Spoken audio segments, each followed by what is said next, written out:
un jour que sa voix est tellement pure et surtout tellement haut placée qu'il peut chanter l'Ave Maria comme un soprano. Patrick Husson n'est pas un castrat, il possède simplement une voix exceptionnelle, haute et limpide. Un don de Dieu, comme il le dit. Une voix tellement troublante qu'il intéresse déjà beaucoup les producteurs. Tout de suite après ce reportage, nous recevrons Ève Ruggieri qui nous donnera son sentiment sur ce phénomène, vous allez l'entendre, hors du commun. Voici La Voix de l'Ange, un document signé Geneviève Roger, Luc Brunet et Yonout Teyanou.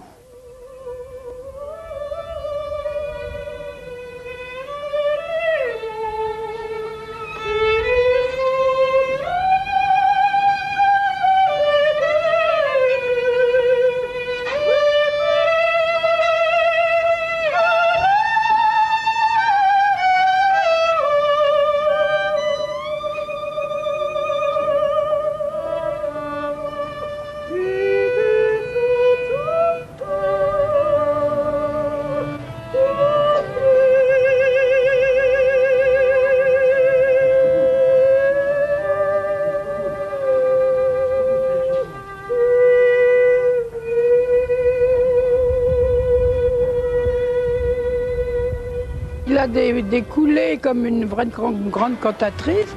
J'ai jamais entendu une voix comme ça. Je dirais que c'est un castrat. Et c'est pas un castrat. Non? Mais c'est tout à fait stupéfiant. Il s'appelle comment? Il s'appelle Patrick Husson. C'est une voix hors du commun. L'histoire de Patrick, c'est celle d'un homme plutôt discret qui mène une vie paisible dans son village d'Alsace. Jardinier depuis près de 20 ans, passionné par les plantes, il cultive son jardin avec amour dans les serres de la préfecture de Colmar.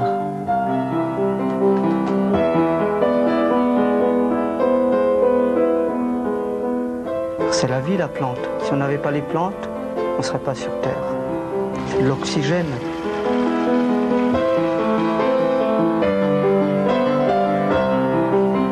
La chose magique entre les plantes, c'est qu'on les voit grandir, on les voit fleurir, et qu'on reçoit un résultat qui est la fleur ou bien la plante elle-même. Ça rend heureux.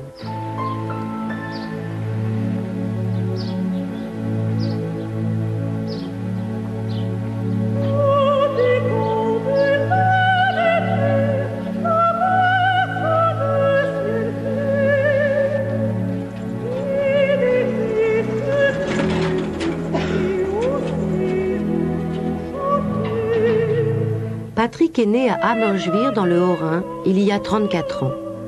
Abandonné par sa mère, élevé par sa grand-mère, il devient vite l'enfant que tout le village prend sous son aile.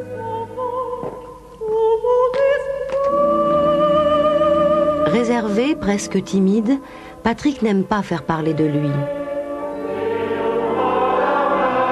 Mais quand il se met à chanter à la messe du dimanche, c'est tout Abergewir qui succombe sous le charme de sa voix.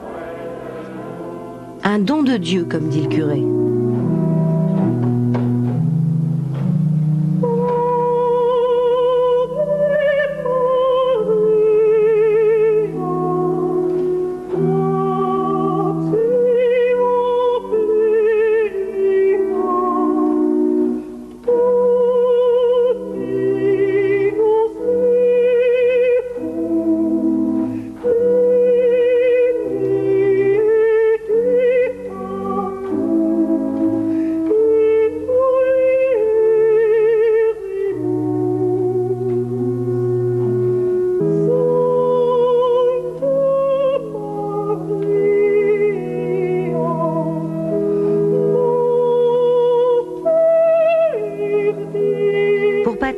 C'est là que tout a commencé.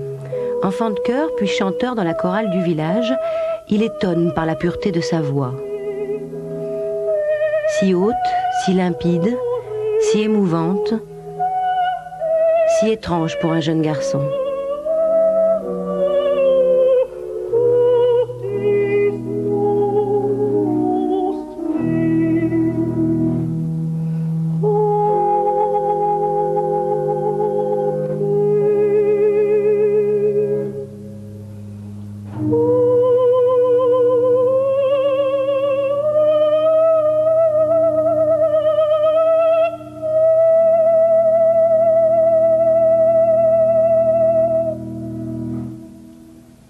C'est à l'âge de 15 ans que Patrick a rejoint les rangs de la chorale Sainte-Cécile à Merschuir.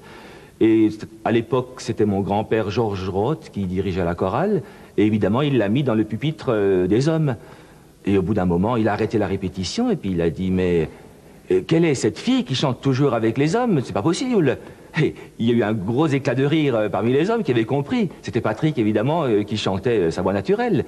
Et ensuite, mon grand-père l'a évidemment mis d'abord chez les altos, là ça ne marchait pas non plus, et puis tout de suite ensuite chez les sopranos. Alors là ça marchait bien, et puis bien vite, il est devenu le soliste de la chorale Sainte-Cécile de Merschuir.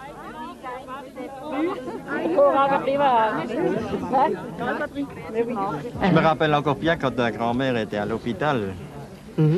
Elle a dit, mais je peux donc pas mourir. Elle a dit ça. Elle a dit ça, oui. Elle a dit, je peux donc pas mourir. Qu'est-ce qui fera le Patrick sans moi? Ouais. Hein? Toujours préoccupée, tu sais. Hein? Mais si elle vivait encore, elle aurait quand même une grande joie et une grande fierté. Bah, elle aurait quand même 90 ans. Hein. Oui. Depuis la mort de sa grand-mère il y a 5 ans, Patrick vit seul. Dans la grande maison d'Amerschwir, tout est resté en place. Il n'a rien touché, ni les meubles, ni les souvenirs, ni les peines d'enfant. C'est la maison où j'ai toujours vécu au jeune âge, avec ma grand-mère. Ma grand-mère, c'était quelqu'un d'important. Femme courageuse et de caractère très fort. Quand j'étais petit à l'école, à l'âge de 10-12 ans, ou des camarades de classe, enfin camarades de classe, non, des enfants qui disaient où est ta mère. Là, c'est vrai que c'est dur. C'est vrai que c'est dur, surtout pour un enfant. Surtout pour un enfant.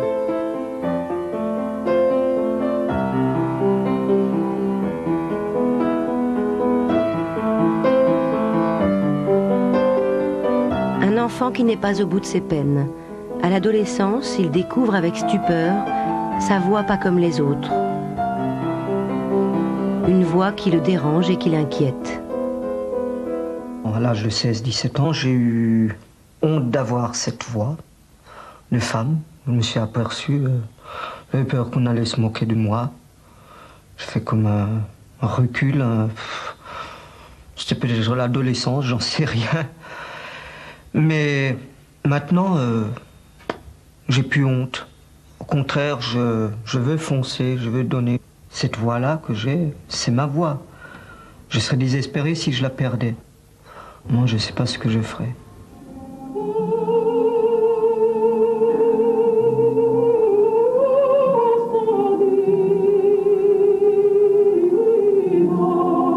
Elle m'a déjà fait pleurer, la Calas.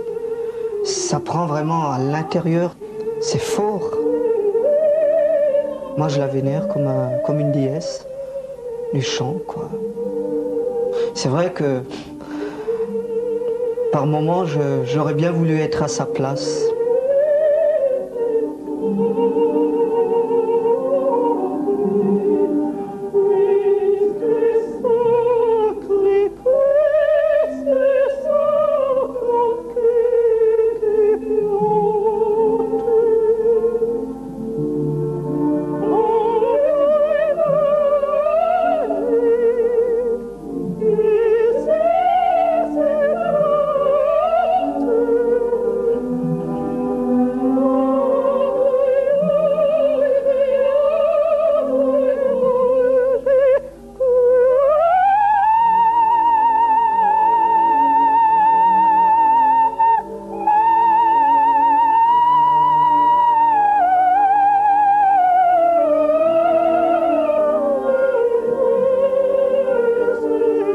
J'aimerais bien chanter des airs de Verdi, des airs de Mozart dans des opéras, des rôles de femmes, vraiment.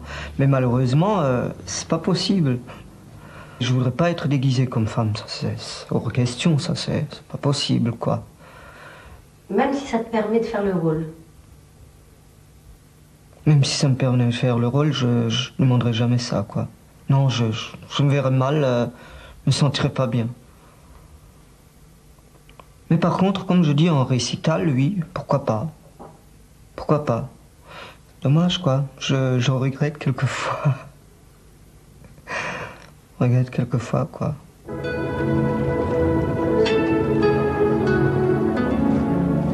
Ainsi commence le véritable conte de fées.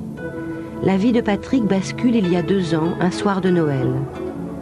Alors qu'il chante la messe de minuit dans l'église d'Amersweer, un producteur repère cette voix troublante et l'entraîne vers les studios d'enregistrement. En marche vers le succès, il découvre Paris pour la première fois à 33 ans.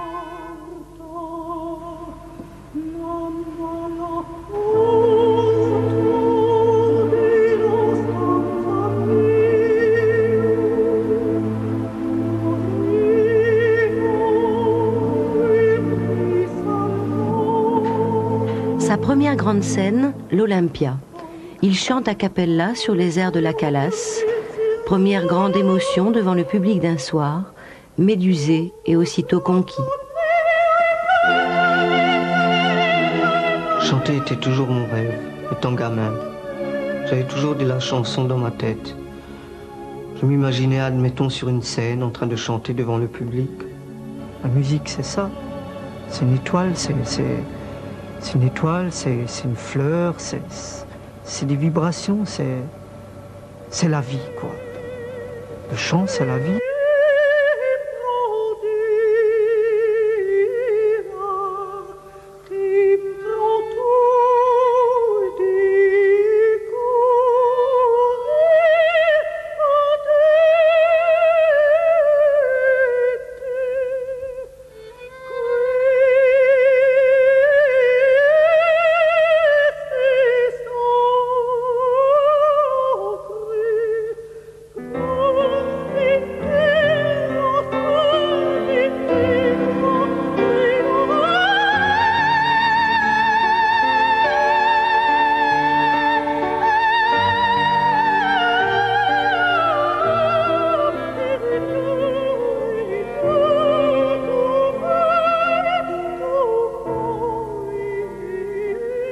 Parmi les inconditionnels de Patrick Husson, le percussionniste Manu Katché.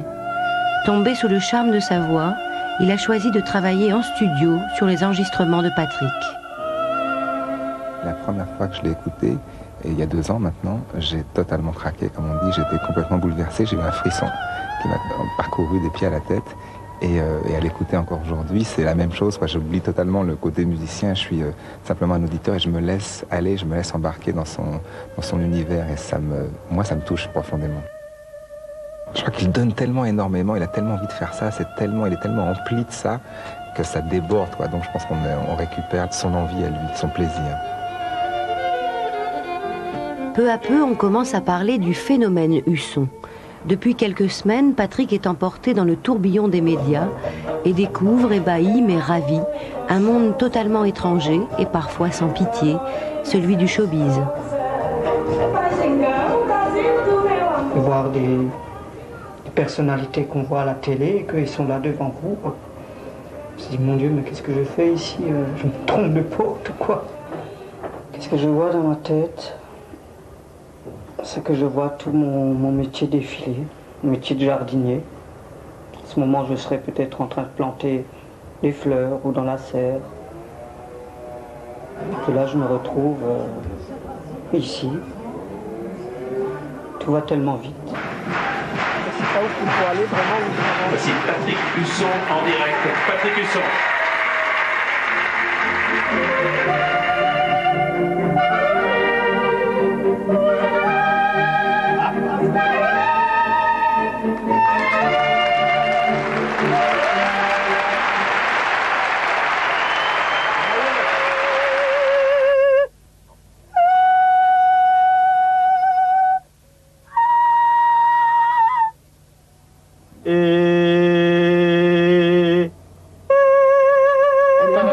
Elle, regarde, les arythénides sont beaucoup plus hautes. D'où vient cette voix stupéfiante? Pour tenter de comprendre, une caméra plongée dans la gorge de Patrick permet aux médecins, ORL et phoniatres de scruter son larynx et ses cordes vocales. Patrick Husson a la chance d'avoir un larynx qui est intermédiaire entre l'enfant et la jeune femme. Ainsi, il a des cordes vocales relativement petites pour son âge et sa corpulence. Il a par ailleurs un thorax et une cavité cervicale parfaitement développée. Donc il peut, grâce à ce petit larynx, développer des chants d'une hauteur très importante. Les raisons sont tout à fait hypothétiques. Ce larynx, dans sa conformation, est assez rare à constater. Dans mon expérience, j'en ai rencontré très peu. On peut se contenter d'hypothèses comme une mue incomplète ou alors une constitution génétique particulière que je ne peux pas vérifier si je ne connais pas ses ascendants. La physiologie n'explique pas tout. Ce serait compter sans la magie du timbre. Une voix comme un diamant à l'état brut qu'il faut encore façonner par un travail assidu en cours de chant. Voilà, très bien. À toi, France.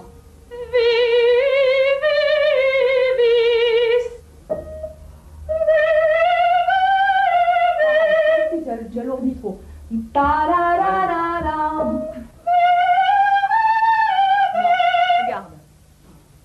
On peut parler de phénomène chez Patrick dans le sens où il a à peu près 4 octaves dans la voix. 4 octaves utilisables, c'est ça ce qui est étonnant. Et en plus, dans ces 4 octaves, il y a une qualité de voix qui, elle, est rare. À l'heure actuelle, même chez une femme, on n'a pas souvent ce genre de qualité et cette émotion-là. C'est ça ce qui fait de Patrick un être à part. Et il y a certaines personnes qui peuvent maintenant parler d'amateurisme, si vous voulez. Moi, je ne suis pas du tout d'accord. Parce qu'il est vrai que toute la voix n'est pas encore égale, et ça, on va travailler à ce que ça le soit. Mais c'est vraiment pour moi quelqu'un qui a les qualités d'un grand chanteur lyrique. Inspiration abdominale. Et tu remontes en expirant. Mais Patrick n'est qu'au début de son apprentissage. Devenir un grand chanteur lyrique impose aussi un entraînement physique régulier et une musculation spécifique. La jambe gauche derrière, et tu souffles. Tu souffles bien, tu vois. C'est cette partie-là qui travaille, c'est celle qui nous intéresse pour le chant. Patrick me donne un petit peu l'effet d'une fleur merveilleuse qui ne demande qu'à s'ouvrir, qu'à épanouir, qu'à s'épanouir, qu'à ouvrir ses pétales. Oui, si je devais choisir la fleur, pourquoi pas la fleur de la nuit, la belle des nuits. C'est une très belle fleur, ça, qui s'ouvre la nuit comme ça, qui se referme de nouveau. Bien comme une fleur de la passion, qui montre tout et puis qui se referme.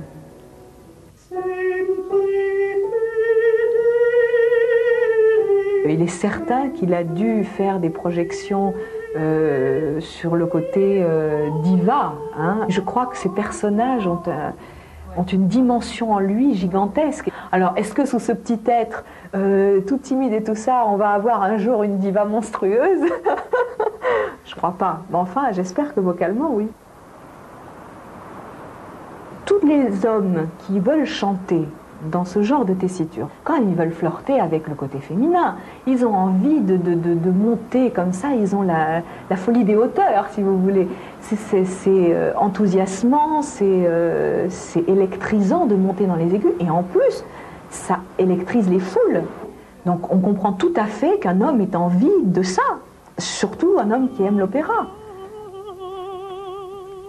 Évidemment, Patrick ne pouvait pas manquer le film Farinelli, l'histoire du plus célèbre des castrats dont la voix a subjugué les foules au XVIIIe siècle.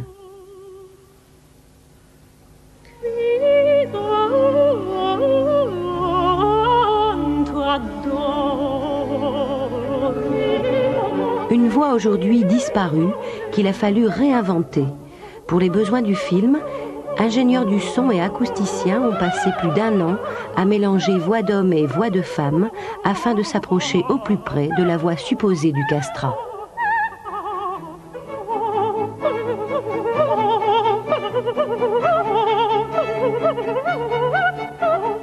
Le vrai Farinelli. Les castrats ont occupé vraiment une place d'abord essentielle dans l'histoire de la musique au XVIIe et XVIIIe siècle. Ils ont été des véritables phénomènes de société. On se bousculait pour les écouter, on voulait, c'était presque des idoles. Et je crois qu'il y avait un pouvoir érotique du fait de la personnalité du castrat qui était très trouble. Et je crois que ça, c'est la grande chose du baroque. On aime l'ambiguïté vocale, l'ambiguïté sexuelle. Et je crois que les castrats correspondent absolument à ça. C'est-à-dire qu'il y a dans un corps d'homme quelque chose qui rappelle la femme et en plus qui rappelle tout de même l'enfance. Quelques castrats célèbres et l'unique enregistrement sonore d'Alessandro Moreschi, dont voici le visage, le dernier des castrats, mort en 1922. Les castrats ont aujourd'hui disparu. La castration était une opération délicate et dangereuse. Très pratiquée en Italie, elle a été interdite par le Vatican au début du XXe siècle.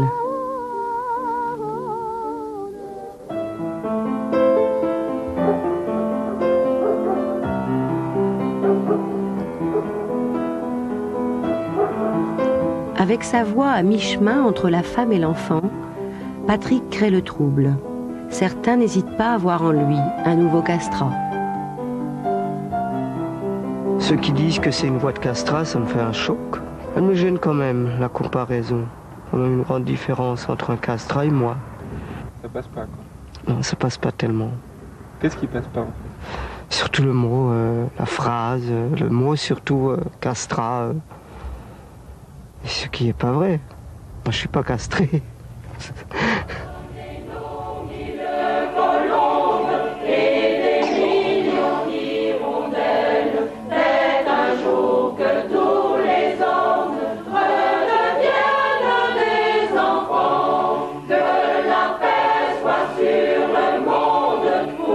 Chaque fois qu'il rentre au pays, Patrick reprend ses habitudes, à la chorale Sainte-Cécile surtout, qu'il fréquente depuis près de 20 ans. Il retrouve sa place au milieu du chœur des femmes. Toujours aussi simple et généreux, il est resté l'enfant chéri de la petite famille d'Amerschwir.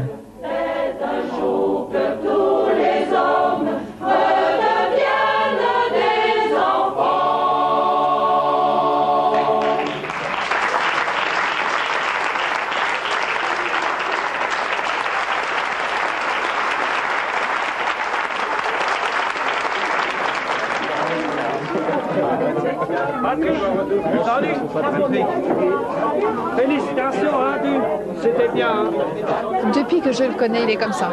Il n'a pas changé physiquement, sa voix n'a pas changé. Et son comportement est resté identique. Dans le naturel, toujours très très humble. Très très humble. Je crois que ça, c'est sa force aussi un peu en lui.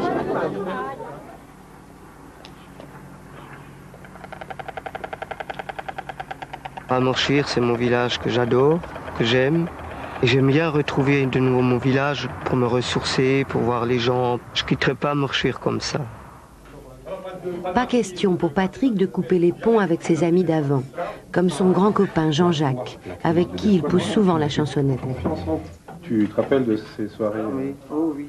Patrick, c'est un garçon qui a un très grand cœur. Je pense qu'il chante avec son cœur et les cœurs en entier. C'est un garçon qui donnerait tout à tout le monde, même un peu trop. Il a une générosité exacerbée qui va au-delà de ce que l'on peut attendre d'un être humain. Il est prêt à faire plaisir à tout le monde, à chanter pour tout le monde. Il est content quand il peut rendre les autres contents. Difficile de passer en quelques mois de la vie paisible de jardinier au rôle beaucoup plus mouvementé de phénomène vocal. Sous les feux de la rampe, Patrick ne craint pas de se brûler les ailes.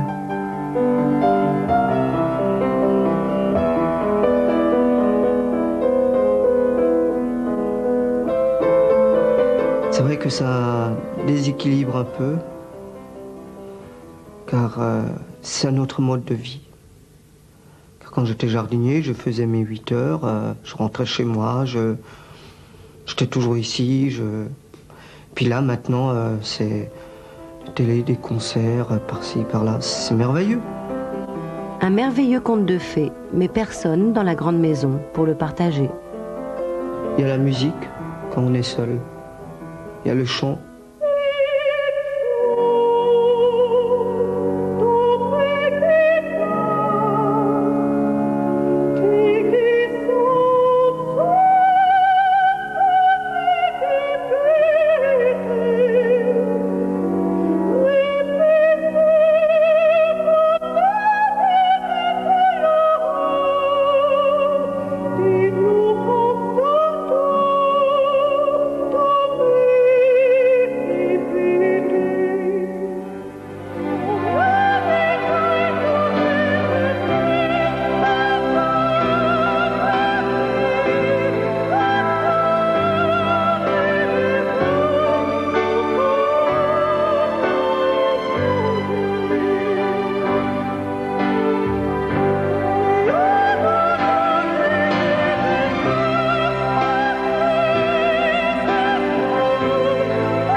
faire des progrès. De toute façon, c'est ça le but.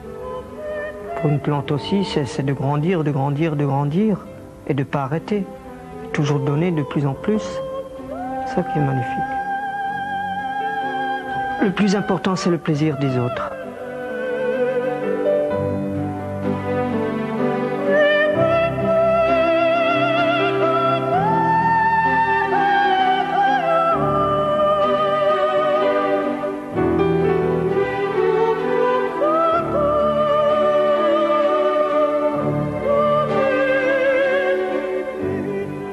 Geneviève Roger, Ève Rougieri, bonsoir. Bonsoir. Bonsoir. Ma première question sera pour vous, Ève. Comment avez-vous trouvé la voix de Patrick Husson? Magnifique. Magnifique et bouleversante.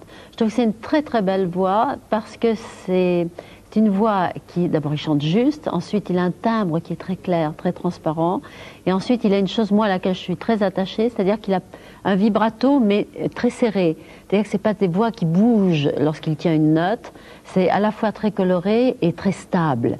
Le son émis est très très stable. Un petit problème dans les aigus, peut-être?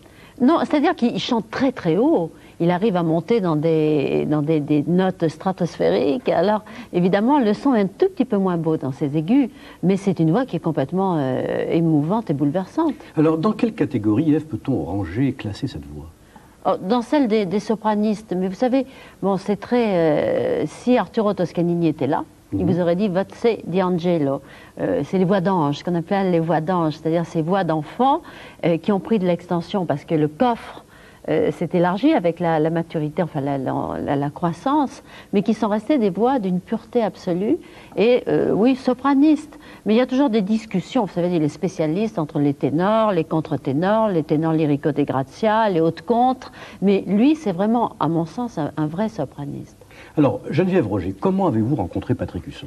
C'est tout à fait fortuit. En fait, c'est Luc Brunet, le co-auteur de ce reportage, qui a entendu pour la première fois Patrick chanter sur le parvis de la cathédrale de Strasbourg. Et de fil en aiguille, on s'est rendu compte que nous n'étions pas les seuls à s'intéresser à lui, mais qu'il y avait déjà un producteur indépendant qui l'avait repéré et qui essayait de le mettre sur le sentier du succès. Donc, je crois que son histoire personnelle explique aussi en grande partie sa voix.